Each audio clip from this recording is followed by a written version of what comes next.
毛啟賢歌唱在即，誠邀女女當神秘嘉賓，女女笑言唔會怯場。佢同我講佢話：爸爸呢個演唱會我唔會驚。我話點解？因為嗰啲 fans 冚唪唥你嘅，唔係我嘅。經典導賞，情陷夜中環，當年港股大解救。星動亞洲，今晚12:05，亞洲台。經典電影重新拍攝，男兒好色，為求奪得美人，怪招百出，日追夜追，烏龍百出，場面夜笑。花心色狼想左擁右抱，自找苦吃。炸糊咯！王晶出品，曾志偉加孟瑤擦出火花。ATV 亞洲星級電影會七擒七縱七色狼，星期六晚8:40，亞洲台。電子書喺外國早已大行其道，但係華文電子書嘅銷量似乎未追得上英文書。究竟中文電子書市場遇到乜嘢障礙？未來發展空間仲有幾大呢？金錢世界，星期日晚9點。生於非洲地區，命運艱苦，每日都要同自然環境搏鬥。部落之間不時發生衝突，每一個族人都要保衛家園。經過時光歷練，身受獨特印記，正式成為勇敢戰士。環球大百科不日成人，星期一晚8:30，亞洲台。亞洲小姐完美25。一年一度嘅亞洲小姐咧又開始啦，美貌與才華集於一身嘅你咧，千祈唔好錯過咁好嘅機會啦，立即報名啦！ ATV 2013亞洲小姐競選現已接受網上報名。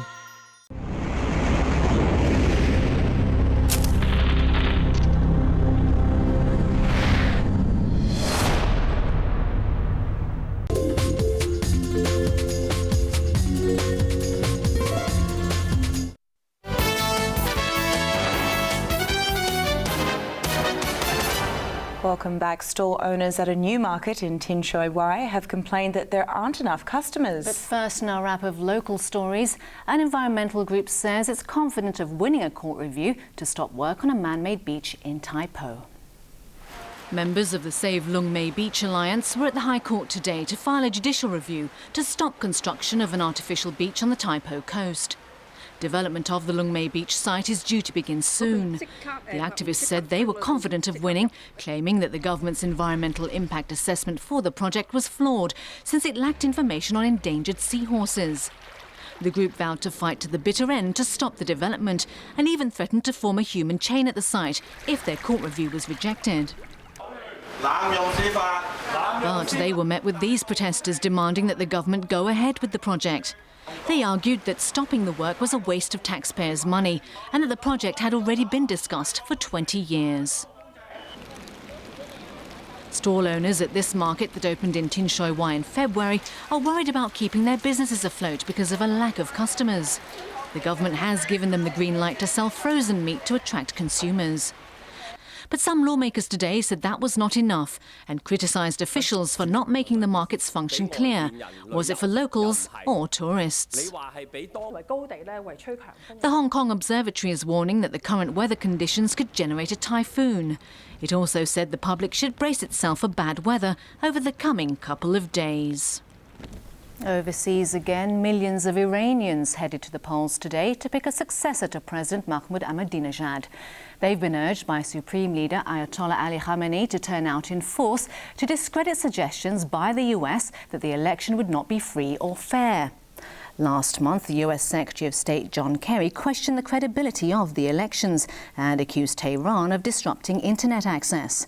Voting in the capital Tehran, Khamenei said he doesn't care what the US thinks.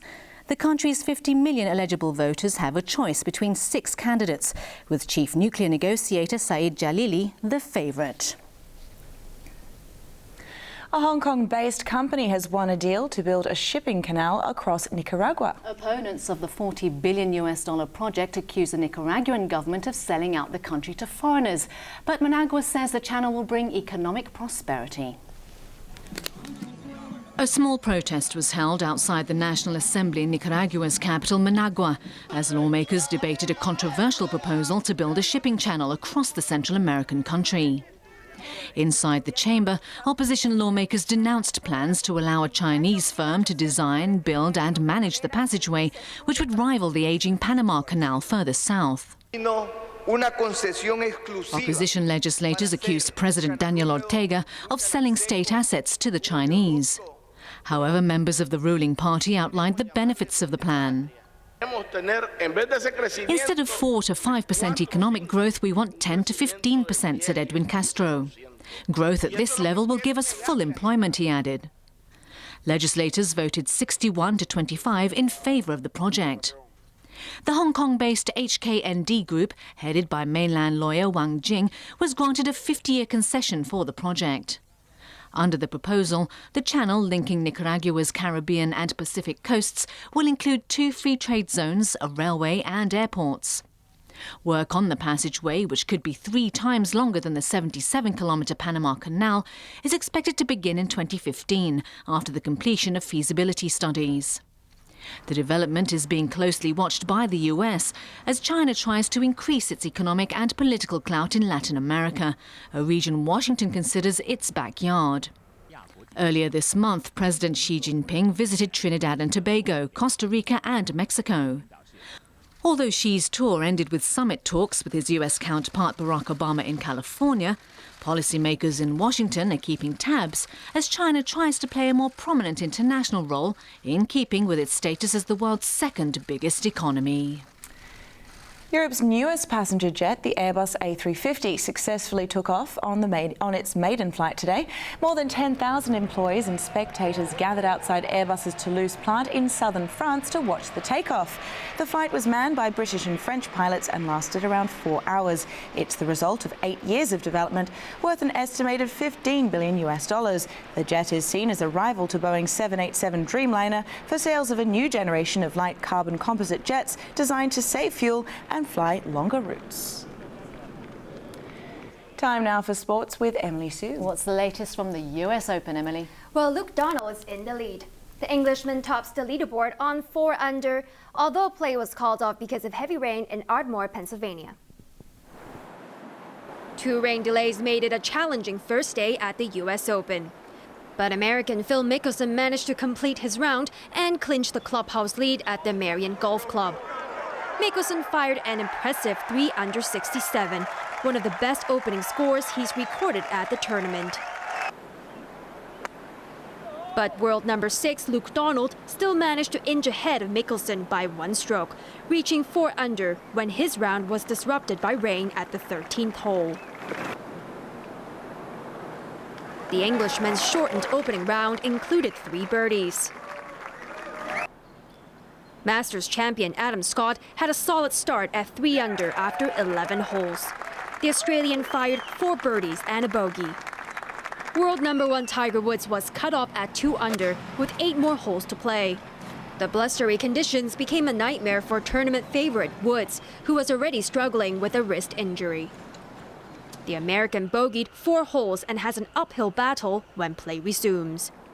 Northern Irishman Rory McIlroy, who is seeking his 3rd major title, is tied at 16th on even par. Also in sports, the Miami Heat and the San Antonio Spurs are tied at 2-2 in the NBA Finals, while Usain Bolt has returned to winning ways. Olympic champion Usain Bolt made a spectacular entrance at the Diamond League meeting in Oslo. The world's fastest man was surprisingly beaten in the 100 meters last week, but despite the cold in the Norwegian capital, Bolt was set to make amends in the 200 meters. The Jamaican was never threatened as he dashed to victory in a time of 19.79 seconds. The women's 100 meters was a close contest, but Yvette Lalova of Bulgaria took gold after clocking in at 11.04 seconds. Australian batsman David Warner has apologised for punching English cricketer Joe Root in a pub brawl in Birmingham. I've let, not just my teammates down, but the Cricket Australia fans, the support staff, myself, my family. I'm sincerely apologetic, and I'm just here to put up my hand up and apologise. Warner has been fined $11,000 and suspended from playing for Australia until the first Ashes test in a month's time. The Miami Heat have to thank their big three, Dwayne Wade, LeBron James and Chris Bosh, for the 109-93 victory over the San Antonio Spurs in Game 4 of the NBA Finals. The best-of-7 series is now tied at 2-2. They needed me to play the way that I'm capable of. But most importantly, they needed the big three to play what we're capable of. They depend on us a lot. And, you know, we love our teammates, and we can't win without them. But we're not going to win this series if myself, Chris, and LeBron don't show up to play. Game 5 will be played in San Antonio on Sunday. A look at the weather before we go. The sun was nowhere to be seen today on a cloudy, windy, and rainy day for the city. Temperatures ranged from 23.8 to 26.2 degrees, while the relative humidity was between 85 and 98%. Winds were moderate to fresh easterlies, strong offshore and on high ground. Let's check the ultraviolet reading. The maximum recorded for the day was 2. Tomorrow's UV index will be 2 as well. Let's take a look at the weather in the region. An area of low pressure is expected to move towards the coast of western Guangdong in the next couple of days. And moving on to the satellite images. Extensive cloud bands associated with the area of low pressure is affecting the northern part of the South China Sea. Here's what we can expect over the next few days. Cloudy with squalls and heavy showers tomorrow. Temperatures will range between 24 and 27 degrees.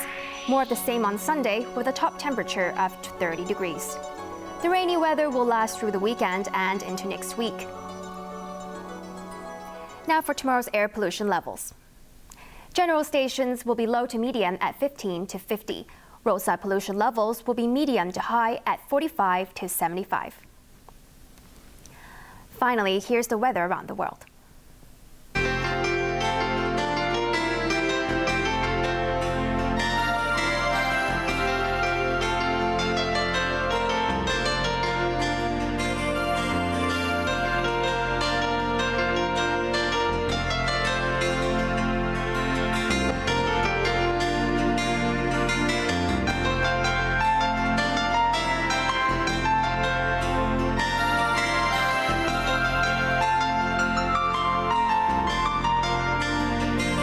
That's the main news for Friday night. I'll be back with an update in an hour. I'm Britton Clennett. I'm Emily Sue. And I'm Anne-Marie Sim. Thanks for watching ATV and have a great weekend. Good night. Good night. Good night.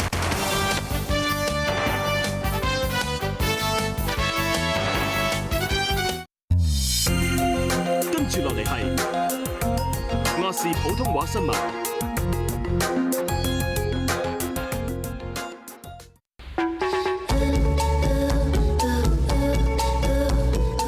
2013每週感動人物，好人好事一一呈現。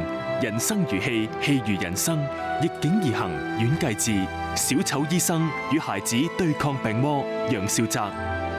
免費膳食，將愛獻給露宿者，李美詩。讓愛送上，為獨居長者維修長居，孫桂平。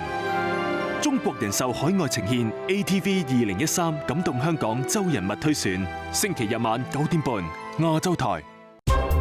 一年一度不可能的任務即將展開。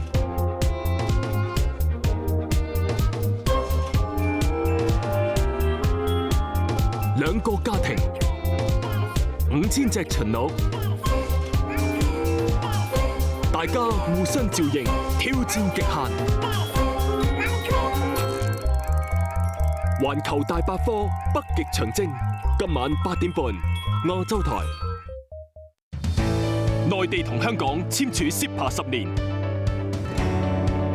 港人北上開茶餐廳做生意，甚至成功開咗間醫院。佢哋係點樣做得到嘅呢？當中又遇到乜嘢困難呢？時事追擊，星期日晚8點半，走入平海古城。